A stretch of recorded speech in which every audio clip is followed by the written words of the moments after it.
Rules of third, golden ratio, leading line, POV, one perspective, এগুলো হয়তো আপনি শুনেছেন, কিন্তু এইসব জিনিসগুলো পারফেক্টলি রুলস আকারে অ্যাপ্লাই করা একজন ফিল্ম মেকারের জন্য একটু টাফ, অনেক টাফ। আজকে আমি বলবো কিভাবে একটা দৃশ্যকে সঠিক স্ট্রাকচার অনুযায়ী স্টেজিং করলে এসব ফ্রেম অটোমেটিক অ্যাপ্লাই হয়ে যাবে। রেফারেন্স হিসেবে থাকবে আমার তৈরি film alien and goat.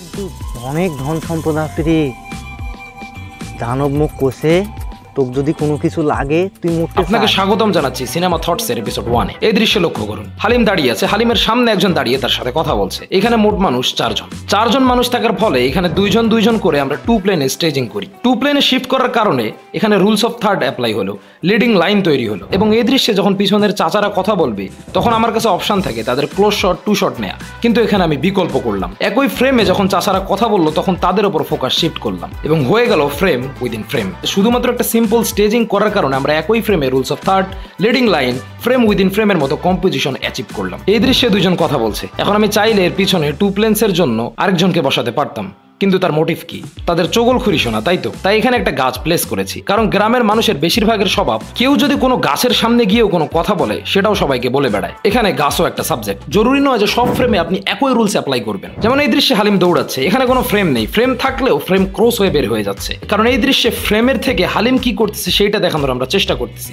Halim দৌড়াচ্ছে। মোরাল অফ দ্য স্টোরি, আমার কাছে যেটা মনে হয়, ফ্রেম এবং কম্পোজিশন তো অবশ্যই জরুরি, কিন্তু তার আগে আমাদের সিনসকে প্রপারলি স্টেজিং করা উচিত। এটা শুধুমাত্র আপনার ভিশনের উপর ডিপেন্ড করে আপনি আপনার ফ্রেমকে কিভাবে দেখছেন। ইউটিউবে এলিয়েন অ্যান্ড গোট চলে এসেছে, চাইলে সেটাও চেক আউট করতে পারেন, এবং সবকিছু জাস্ট অবজারভেশনের খেলা। আমরা একসাথে কাট।